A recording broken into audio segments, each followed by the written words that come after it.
नमस्कार दोस्तों आज की इस वीडियो में मैं आप लोग को सुनाने वाला हूं ब्रेकिंग न्यूज़ जो कि पूरी दुनिया भर में चल रहा है, पूरे देश भर में चल रहा है। दोस्तों हमारे देश के बेशरम प्रधानमंत्री आजकल पूरा एकदम सुस्त हो गए हैं। उनको अपने देश की परवाह एकदम बिल्कुल भी नहीं है। आज के समय में बहुत सारे लोग करोड़ों रुपए लगा करके, लाखों करोड़ों रुपए लगा करके डॉक्टर की पढ़ाई कर रहे हैं, इंजीनियर की पढ़ाई कर रहे हैं, सीए बनने का सपना देख रहे हैं। लेकिन आज के ज़माने में पेपर लीक बहुत ज़्यादा हो रहा है और इसके जिम्मेवार कोई और नहीं बल्कि हमारे देश के वो बेशरम प्रधानमंत्री हैं। जी हाँ दोस्तों, वही नरेंद्र मोदी, जिनकी वजह से आज की पूरी देश की अर्थव्यवस्था गिर रही है। जहाँ तक कि मैं आप लोग को बताना चाहूँगा कि जब 1947 में जब हमारा देश आज़ाद हुआ था, तब उस समय डॉलर और रुपीस कितना अच्छा चल रहा था। आप जरा अंदाज़ा लगाइए, उस समय भारत का 1 रुपया यूएस डॉलर में 3 रुपये 20 पैसे थे।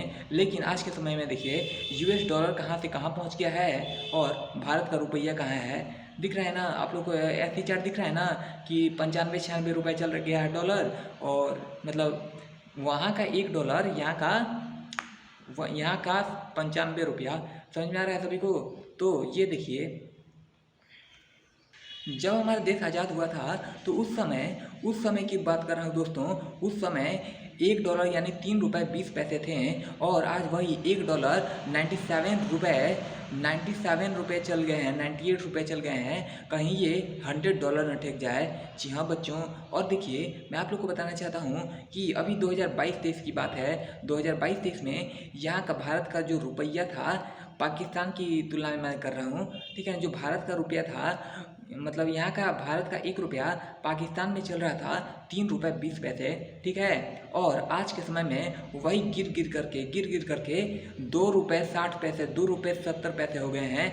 अभी 2026 के समय में 3 रुपये 20 पैसे से गिर करके रुपया का वैल्यू, जो यहाँ का 1 रुपया पाकिस्तान में चलता था 3 रुपये 20 पैसे, वही गिर गिर के अब 2 रुपये 70 पैसे हो चुके हैं। समझ में आ रहा है? समझ में आ रहा है आप लोग सभी को? तो ये हालत हो गया है हमारा देश का। कहीं ऐसा ना हो कि हमारा देश का हालत पाकिस्तान जैसा हो। ये मोदी कहते हैं कि 1 साल तक सोना मत खरीदिए, कुकिंग ऑयल में सेविंग करिए, 10% सेव करिए, कुकिंग ऑयल खाना वाना बनाना छोड़ दीजिए आप लोग, और भारतीय मुद्रा ये सब मतलब बाहर का सामान मत खरीदिए, विदेश आना जाना छोड़ दीजिए। ये कहते हैं हमारे देश के प्रधानमंत्री। और वो खुद जाते हैं विदेश, लाखों करोड़ों रुपए खर्च करते हैं और वहाँ पर विदेश में जाकर के नाचने का, गाना का, ये सब वो बैठ करके देखते रहते हैं। तो आप लोग बताइए क्या ये करना ठीक है? हम लोग कहते हैं कि आप लोग तेल सेव करिए, आप लोग पैसा सेव करिए, आप लोग तेल का पेट्रोल मत खरीदिए, और उल्टा वही जाकर के विदेश में हर बार एरोप्लेन से जाते हैं, 2 करोड़ रुपए 4 करोड़ रुपए खर्च करते हैं, 10 करोड़ 20 करोड़, और वहीं पर जाकर के नाचने का, गाने का, ये सब ड्रामा देखते रहते हैं, कुछ नहीं करते हैं। और हम लोग उल्टा बोलते हैं कि आप लोग ये करिए वो करिए। और पेपर लीक की तो बात अलग है, पेपर लीक भी उन्हीं की वजह से हो रहा है।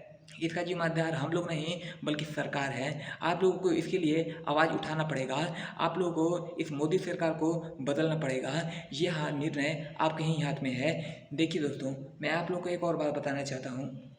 बहुत सारे इन्वेस्टर आजकल अगर आप ट्रेडिंग करते हो तो आप लोग को पता ही होगा कि जितने भी कितना बेरोजगारी बढ़ रहा है। मतलब बड़े बड़े इन्वेस्टर्स अपने स्टॉक मार्केट से भी पैसा निकाल ले रहे हैं कि भाई देश की अर्थव्यवस्था बहुत ख़राब हो चुकी है। ये मोदी आ गया है जब से ना, तब से देश बर्बादी के चपेट में चल गया है। यानी कि इस मोदी की वजह से लोग अपना मार्केट से भी पैसा निकाल रहे हैं। वही शेयर मार्केट, वही स्टॉक मार्केट की मैं बात कर रहा हूँ। जी हाँ बच्चों, वही स्टॉक मार्केट एशिया की बात कर रहा हूँ, एशिया कॉन्टिनेंट की, ठीक है। एशिया कॉन्टिनेंट में इतने सारे देश हैं, लेकिन भारत का स्टॉक मार्केट, भारत का शेयर मार्केट सबसे खराब हालत में है। जी हाँ बच्चों, भारत का शेयर मार्केट सबसे खराब, मैंने कहा सबसे खराब, समझ रहे हो ना, सबसे खराब।